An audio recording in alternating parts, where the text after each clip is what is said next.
Good afternoon. My name is Joseph Donnelly. I work for the Jersey Free Public Library. I'm the Adult Services Librarian and the team leader of the accessibility team. My guest today is Tae Keller. He's a children's author, and she wrote the book Science of Breakable Things. And she grew up in Honolulu, Hawaii, where she subsisted on kimchi, pulper rice, and stories. Now she writes about biracial girls trying to find their voices and live in Seattle with her husband and a multitude of books. She is the Newbery Award-winning author of the outstanding fiction for middle grade readers. Good afternoon, Tae. How are you? Hi, I'm doing well. Thank you. You're welcome. Now, I read your book, The Science of Breakable Things. It was wonderful. And there were different characters, especially I like Twig. She's a little spitfire. She reminds me of my nieces. And Natalie, who tends to try to hold everything together. And what can you tell us about the book? Or do you want me to tell you about the book? Or Yeah, so I have two books. So The Science of Breakable Things is my first book. This is about a girl named Natalie whose mom is depressed. And Natalie does not understand what depression means, but she knows that her mom is sick and her mom hasn't been getting out of bed. And so she decides that she can cure her mom's illness using her 7th grade science project. So with the help of her friends Twig and her new friend Dari, she attempts to use this science project to find a cure for her mom. it has to do with her mom is a botanist and she likes orchids and things like that. Yes, there is also an egg drop in it, which is very loosely based on the egg drop that I did in 7th grade. So there's a bunch of illustrations about different egg diagrams and experiments that they try to do. And I had a lot of fun drawing that. So yeah, it was fun to write. I can also talk about my second book. So this book is called When You Trap a Tiger. It is about a girl named Lily who has grown up hearing her grandmother, her Haldimani's Korean fairy tales. I'm on program. Yes, I'm listening. So this is about a girl named Lily who has grown up hearing her grandmother's Korean fairy tales. And these are the same fairy tales that I grew up hearing from my grandmother. They're stories about tricky tigers who make dangerous deals with little girls. And like most kids, Lily believes that these stories are just stories. They're just fairy tales. Until she sees one of these tigers. The tiger appears to her and starts talking to her. And she realizes that there might be a lot more to the story than her grandmother ever told her. So that is When You Trap a Tiger.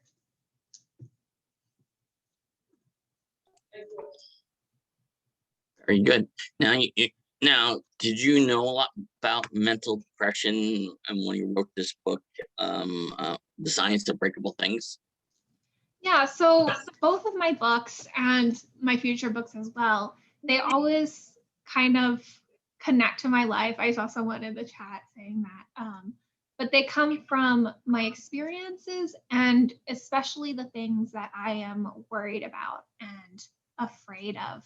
So with my first book, I wrote it largely because I had some people in my life that I loved and cared about deeply who were suffering from depression. And I didn't know how to help them. I wanted to help them, and I found that there was a limit to how much I could do. And so a lot of those questions of how do you support someone with depression? How do you support someone with mental illness and show them that you love them and help them through it? that kind Oh, of made its way into the Science of Breakable Things. And then my second book is about a girl and her grandmother and her relationship with her grandmother. And so a lot of that is based on my relationship with my grandmother and also my relationship with my sister and my mom and Korean culture and heritage and traditions and stories and food. But at its core, it's about a girl and her aging grandmother, and her grandmother is losing her memories. And so that is something that I have been experiencing with my own grandmother, and I feel very lucky that she's still with me, but it's also been very difficult and scary to see her losing her memories in that way. And so a lot of these worries about my family and my loved ones kind of make their way into the book. And that's kind of my way of exploring these questions in a safe place of books. Alzheimer's and dementia is a horrible thing to happen on anybody in anyone's family. Like my grandmother, who started with Alzheimer's and had Alzheimer's, we put her on medications, but then she went downhill and didn't remember anybody. She always made up stories that her mother was coming to pick her up, and we had to tell her no, that we always have to make up a story.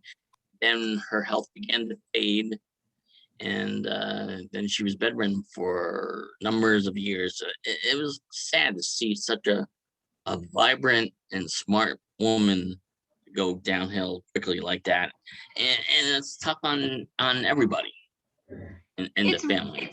Yeah, it's really hard. And so part of what I'm doing is I'm writing it for myself and to tell myself that it will be okay. But I also know that these books will be read by kids. And so it's really important to me to share these stories and experiences that can be really scary for anybody, but especially really scary for kids, and to present these issues in a way that feels safe and accessible and shows them that they will be okay.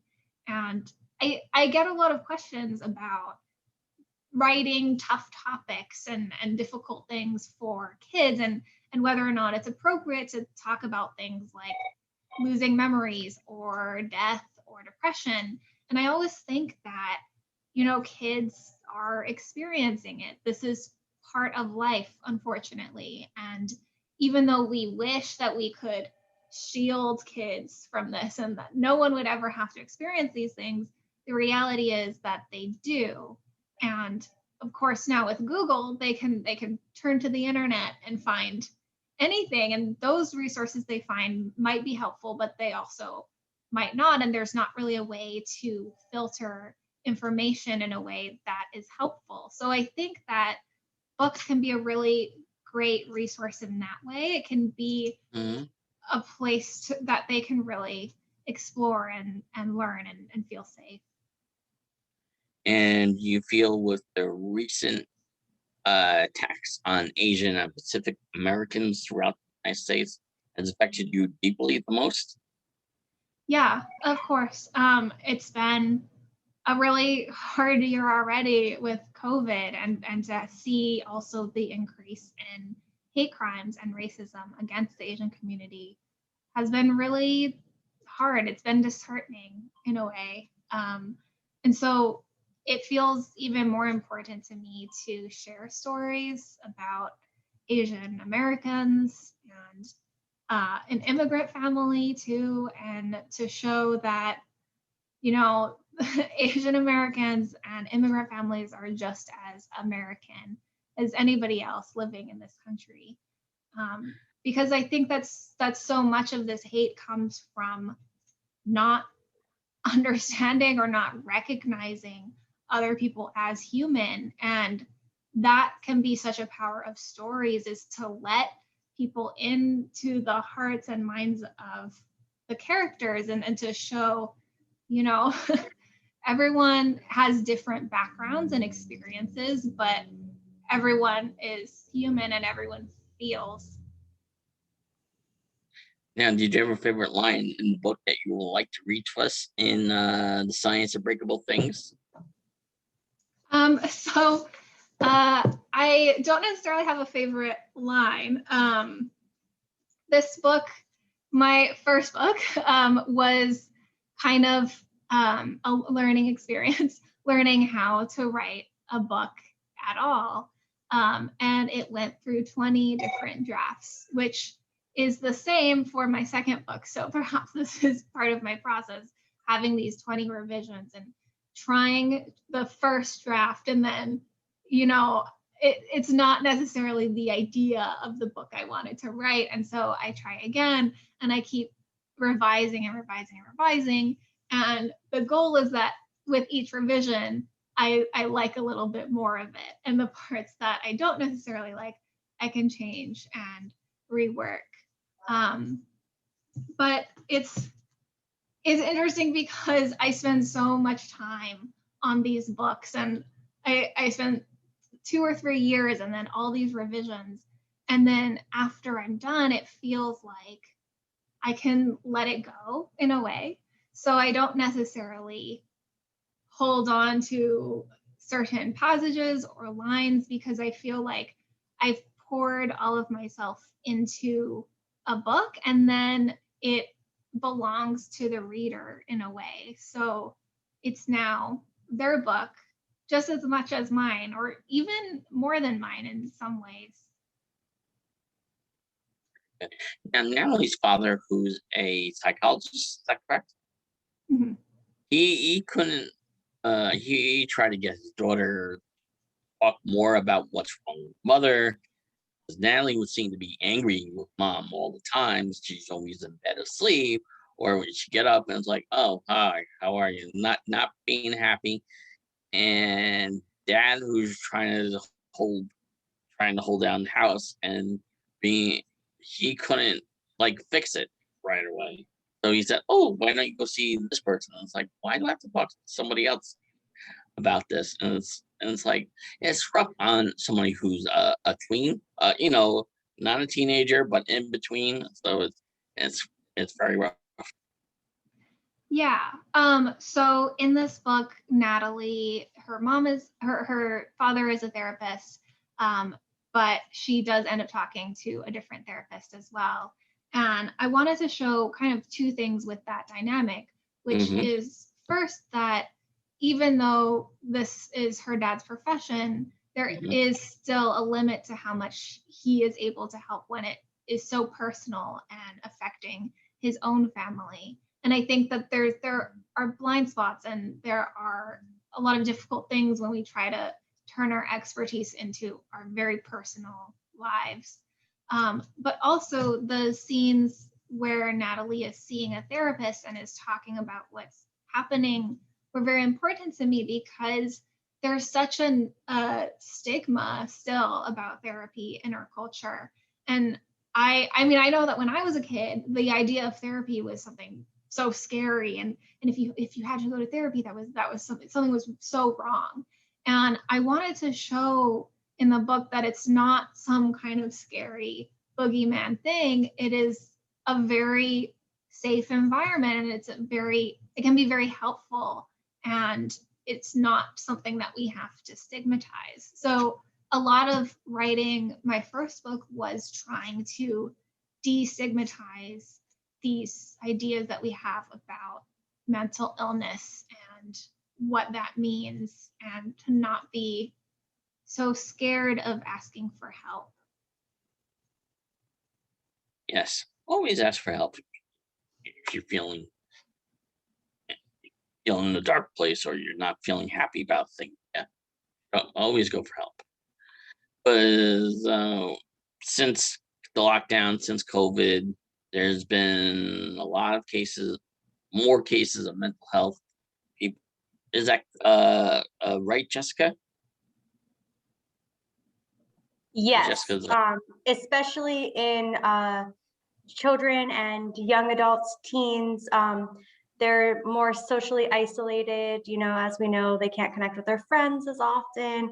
And so there's been an extreme rise, even in adults, but especially in young adults and children. Jessica. Does anybody have any questions? Like Miss Nazreen, do you have a question for Miss Tae? No, you pretty much covered everything. Thank you. Okay, thank you. If no one has a question, I can read a little bit. Sure, go ahead. Yeah. Okay, so I'll read a little bit from my most recent book. So this is just the first chapter. So it is the first scene where Lily sees this tiger. Chapter 1. I can turn invisible. It's a superpower, or at least a secret power. But it's not like in the movies, and I'm not a superhero, so don't start thinking that. Heroes are the stars who save the day. I just disappear. See, I didn't know at first that I had this magic. I just knew that teachers forgot my name and kids didn't ask me to play. And one time, at the end of 4th grade, a boy in my class frowned at me and said, "Where did you come from? I don't think I've ever seen you before." I used to hate being invisible, but now I understand. It's because I'm magic. My older sister Sam says it's not a real super secret power. It's just called being shy. But Sam can be rude. And the truth is, my power can come in handy. Like when Mom and Sam fight, like right now.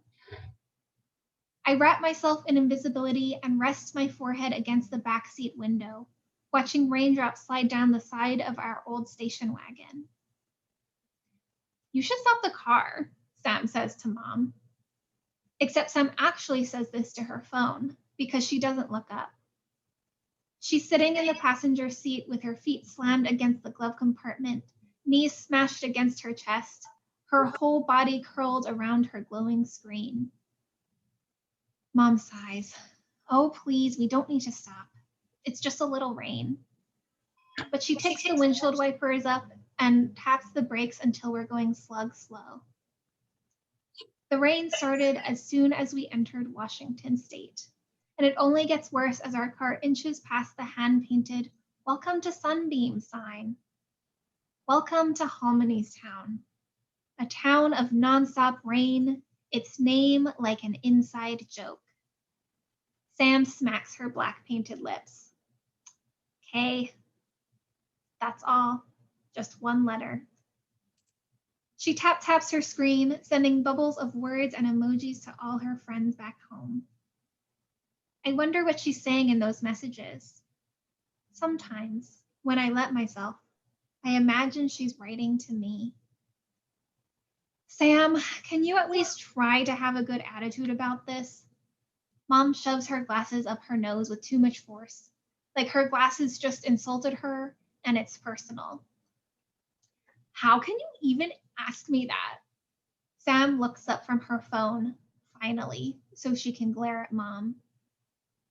This is how it always starts. Their fights are loud and explosive. They burn each other up. It's safer to keep quiet. I press my fingertip against the rain-splattered window and draw a line between the drops, like I'm connecting the dots. My eyelids go heavy. I'm so used to the fighting that it's practically a lullaby. But like, you realize that you are basically the worst, right? Like, this is actually not okay. "Sam." Mom is all edges, shoulders stiff, every muscle tensed. I hold my breath and think, invisible, invisible, invisible. "No, seriously," Sam says. "Just because you randomly decided that you want to see Hominy more, that doesn't mean that we want to uproot our entire lives. I had plans this summer, not that you care. You didn't even give us a fair warning." Sam's not wrong. Mom told us only 2 weeks ago that we were leaving California for good. And I'll miss it too. I'll miss going to my school and seeing the sunshine and the sandy beach. So different from the rocky coast at Sunbeam. I'm just trying not to think about that. I thought you should spend more time with your grandmother. I thought you enjoyed that. Mom's tone is clipped. The rain has gotten heavier and it sucks up her focus. Her fingers white knuckle the steering wheel. I concentrate on that steering wheel and squint a little, sending safety vibes with my mind, like Hominy taught me. Way to deflect, Sam says, tugging at the single streak of white in her black hair. She's still angry, but deflated a little. I do enjoy spending time with Hominy, just not here. I don't want to be here. Homony's always visited us in California. We haven't been in Sunbeam since I was 7. I gaze out the windshield. The landscape that slips by is peaceful. Gray stone houses, green grass, gray restaurants, green forests. The colors of Sunbeam blur together. Gray, green, and then orange, black. I sit up, trying to make sense of the new colors. There's a creature lying on the road ahead. It's a giant cat with its head resting on its paws. No, not just a giant cat, a tiger. The tiger lifts its head as we approach. It must have escaped from a circus or a zoo or something, and it must be hurt. Why else would it be lying out here in the rain? An instinctive kind of fear twists in my stomach, making me carsick. But it doesn't matter. If an animal's hurt, we have to do something. Mom, I interrupt their fight, scooting forward. I think, there's... Now, a little closer, the tiger doesn't look hurt. It yawns, revealing sharp, white teeth. And then it stands. One claw, one paw, one leg at a time. Girls, Mom says, voice tense, tired. Her annoyance with Sam rarely bleeds onto me, but after driving for 8 hours, Mom can't contain it. Both of you, please. I need to focus on driving. I bite the inside of my cheek. This doesn't make sense. Mom must notice the giant cat. But maybe she's too distracted by Sam. Mom, I murmur, waiting for her to hit the brakes. She doesn't. Sometimes the problem with my invisibility is that it takes a little while to wear off. It takes a little while for people to see me and hear me and listen. Listen. This isn't like any tiger I've seen in a zoo. It's huge, as big as our car. The orange in its coat glows, and the black is as dark as moonless night. This tiger belongs in one of Homony's stories. I lean forward until the seatbelt slices into my skin. Somehow, Sam and Mom continue to bicker, but their words become a low hum because I'm only focused on the tiger lifts its enormous head and it looks at me. It sees me. And then the big cat raises an eyebrow, like it's daring me to do something. So that is the opening of When You Trap a Tiger. Oh, I'm definitely going to check that book out. And could you read us the first chapter in the other one? Sure. Or did you have a chapter that you like in the Science of Breakable Things? Yeah, so when I visit schools, I typically will read the 3rd chapter. So Okay. This is the chapter where Natalie and her class dissect a frog. So that's a lot of fun to read in classrooms because the kids think that the frog dissection is really fun. All right, so this is chapter 3, Frogs. And just as a bit of context, So this is Natalie in her classroom. Twig is her best friend, and Mr. Neely is her science teacher. Mr. Neely really sprang a doozy on us today. Guess what, class? His eyes were big behind his black framed glasses, and his bald head glinted under the fluorescent classroom lights. Nobody responded. Guess what? He repeated. Only this time he didn't wait for a response. We're doing dissections today. Hashtag frog dissections. Everybody started whispering at once. This was only our second week of school, and most teachers don't hand out knives before they've even learned their students' last names. But Mr. Neely grinned and passed out a list of safety instructions. We've been lucky enough to receive an unexpected opportunity, and like true scientific explorers, we will make the best of it, he said, which, knowing Fountain Middle School, was probably code for the school messed up and ordered a whole bunch of dead frogs way too early. Mr. Neely kept talking. We're going to open up these frogs and see what makes them tick. You never truly know how an organism works until you see what's going on inside. We all kind of grimaced because gross. Michaela raised her hand and spoke before being called on. Mr. Neely, you know how much I love science, but I literally cannot do this. It's against human rights. Mr. Neely frowned. Well, I suppose I can't force you, Michaela, if you feel this is against animal rights. You can sit in the hallway by the lockers and fill out a worksheet instead. Janie, Michaela's best friend, raised her hand and explained that she too believed in animal rights and must be removed from the experiment. Mr. Neely sighed. Anybody else? Personally, I'm more comfortable with plants than dead animals, but considering the choice had become dissecting a frog or hanging out with Michaela and Janie, I chose the less vile option. Mr. Neely sped through a 2-minute lesson on what we were actually supposed to be learning from this whole dissection business, but none of us were listening. We were too busy scanning the room and silently making important partner arrangements for our first lab of the school year. Twig and I looked at each other immediately. She didn't actually need to ask, since of course we were going to work together, but she made an exaggerated you, me gesture, and I grinned and nodded back. As soon as Mr. Neely finished explaining safety precautions, we both hurried over to claim the lab table in the far back.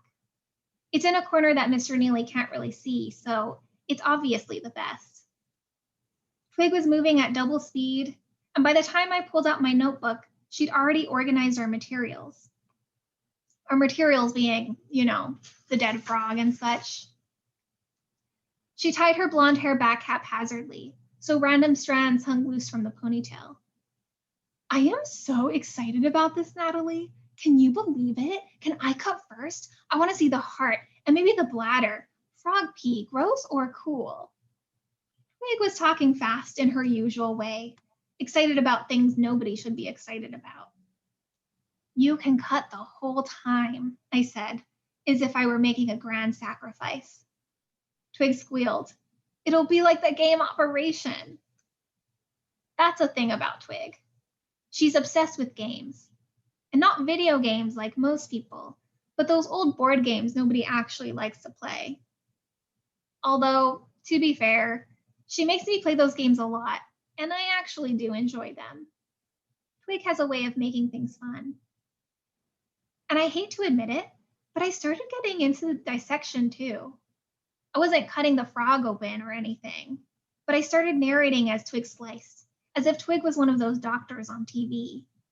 I even made the little heart monitor beep, beep, beeping sound. Then Twig leaned in close to the frog's stomach and shouted, "Holy cow, holy cow." I looked over her shoulder to see that she'd cut open the stomach and found a grasshopper in there, totally intact. Stomach grasshoppers. Decidedly cool. So that is The Science of Breakable Things. Very good. Yeah, that was my favorite part of the book too. Yeah. The first time I dissected a frog was in high school, and but I enjoyed it. Otherwise, thank you very much for coming today and entertaining us and telling us about your books and many things like that. So we hope we see. I hope you have another book coming out soon that you're working on. Yeah, so my next book is called Jennifer Chan is Not Alone, which is about bullying in middle school and forgiveness and the search for aliens. So that is very fun. Yes. When that comes out, I will contact you to talk about that book. Yes, great. So thank you for having me. And you have a good day now, and I will talk to you soon. Somebody just said, I loved your topic ideas. Thank you for showing us the mental health impacts the entire family. Thank you. That means a lot. All right. Have a good day. I will talk to you later. Bye. Thank you, everyone, for coming.